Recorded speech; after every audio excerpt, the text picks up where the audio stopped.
સમાચારો જોઈએ સુપરફાસ્ટ સ્પીડમાં।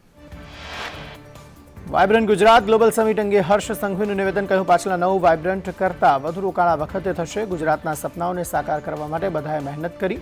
એમએસએમઈ સેક્ટરથી બધા જ સેક્ટરને ફાયદો થાય છે। હર્ષ સંઘવીએ કહ્યું 2017થી 2024 સુધીમાં ગુજરાતમાં 63% રોજગારી વધી। ગુજરાત સરકારે એમએસએમઈના રોકાણ માટે સૌથી વધુ ધ્યાન આપ્યું। ગુજરાતમાં ₹1 રોકાણ સામે અન્ય રાજ્ય કરતાં સૌથી વધુ રિટર્ન। ગુજરાતમાં રોકાણ થયેલો ₹1 સુરક્ષિત। ઉદ્યોગ મંત્રી બળવંતસિંહ રાજપૂતનું નિવેદન, કહ્યું 2003થી શરૂ થયેલા વાઇબ્રન્ટથી ગુજરાતનો વિકાસ થયો। ડિસ્ટ્રિક્ટ વાઇબ્રન્ટ સમિટ દ્વારા 45,000 કરોડથી વધુ એમઓયુ થયા। દેશના નિકાસમાં 33% ગુજરાતનો હિસ્સો। કેન્દ્રીય મંત્રી નારાયણ રાણેનું નિવેદન, કહ્યું ગુજરાતમાં ભાજપના નેતૃત્વમાં ખૂબ વિકાસ થયો। ગુજરાતમાં ઉત્પાદનમાં જીડીપી 10%થી વધુ રહી। ગુજરાતમાં નિકાસ 33% હિસ્સો છે। ગુજરાતમાં 16 લાખ રજિસ્ટર્ડ એમએસએમઈ। આજે કેન્દ્રીય ગૃહમંત્રી અમિત શાહ ગુજરાતની મુલાકાતે વાઇબ્રન્ટ ગુજરાતના સમાપનમાં હાજર રહેશે। ત્યારબાદ વિદ્યા સમીક્ષા કેન્દ્રની લેશે મુલાકાત। સુરતમાં યુવતીના મોત અંગે હર્ષ સંઘવીનું નિવેદન, કહ્યું સુરતમાં જે ઘટના બની તે દુઃખદ। બીજાના જીવ લેતી દોરીઓ ન વાપરો। આવનારા 3-4 દિવસ બ્રિજનો ઉપયોગ ન કરો। એએમસીએ પક્ષીઓ બચાવવાની કામગીરી ફાયર વિભાગને સોંપી। નાગરિકો પક્ષીઓને બચાવવા ફાયર વિભાગને કોલ કરી શકશે। ફાયર ટીમ પક્ષીને સારવાર કેન્દ્ર સુધી પહોંચાડવાનું કાર્ય કરશે। અમદાવાદના જમાલપુરમાં 25 બાય 20 ફૂટનો વિશાળ પતંગ આકર્ષણનું કેન્દ્ર બન્યો। પતંગ પર ભારતના પ્રધાનમંત્રી અને યુએઈના પ્રમુખના ફોટો મુકાયા। અમદાવાદમાં ટેક્સ બાકી હોવાથી એએમસીએ ખાનગી સ્કૂલ સીલ કરી। શાહપુર માધ્યમિક શાળાને સીલ કરાઈ। 15 લાખ રૂપિયા જેટલો ટેક્સ બાકી હતો। સ્કૂલ સીલ થતાં વિદ્યાર્થીઓ રઝળી પડ્યા। વડોદરાના ડેસરમાં સિમેન્ટ કંપનીના કર્મચારીનો વિરોધ। ઉત્તરાયણને લઈ 4 દિવસથી માંગી રહ્યા છે પગાર। સિમેન્ટની ફેક્ટરીના કર્મચારીઓને પગાર ન અપાતા હોબાળો। 100થી વધુ કર્મચારીઓ કંપનીના ગેટ પાસે હડતાલ પર બેઠા। અમદાવાદ મનપામાં બાકડા ફરી વિવાદમાં। બાકડાની ગુણવત્તા સામે બીજેપીના કોર્પોરેટરે કરી ફરિયાદ। કોર્પોરેટરે કહ્યું તૈયાર કરાયેલા બાકડાઓની ગુણવત્તા યોગ્ય નથી। સ્ટેન્ડિંગ ચેરમેન દ્વારા તપાસના આદેશ। અમદાવાદમાં ઉત્તરાયણના પર્વને લઈને મેટ્રો ટ્રેનના સમયમાં ફેરફાર। સવારે 6:20થી રાત્રે 10 વાગ્યા સુધી મેટ્રો ટ્રેન દોડશે। દર 20 મિનિટે મેટ્રો ટ્રેન મળી રહેશે। 14 અને 15 જાન્યુઆરીએ મેટ્રોના સમયમાં ફેરફાર। અમદાવાદમાં ફ્લાવર શોને ખૂબ જ સારો પ્રતિસાદ મળતા એએમસીએ મહત્વનો નિર્ણય લીધો। અમદાવાદમાં 20 જાન્યુઆરી સુધી ફ્લાવર શો ખુલ્લો રહેશે।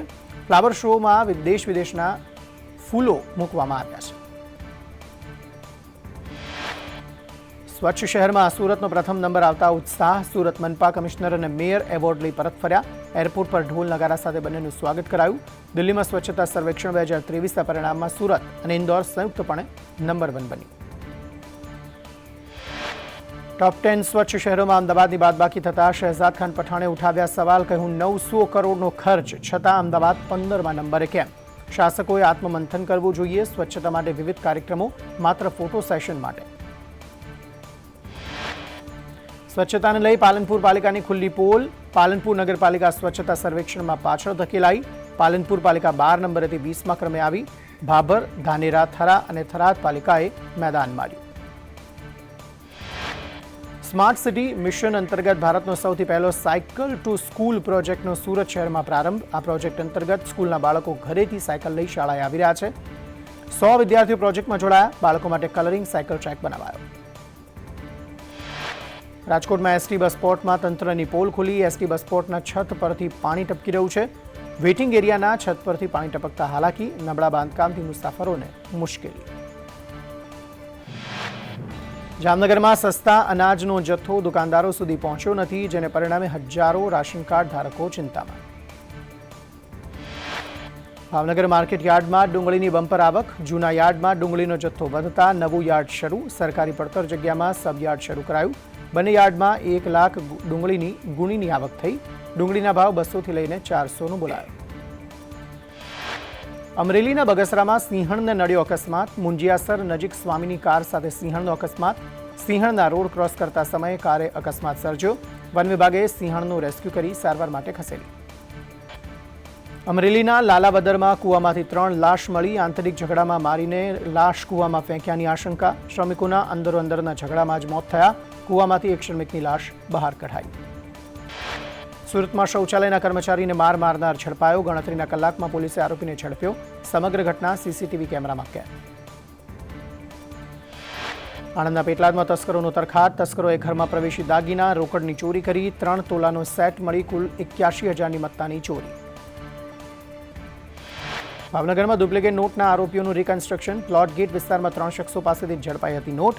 500 રૂપિયાના દરની 31,000ની ડુપ્લિકેટ નોટ જપ્ત.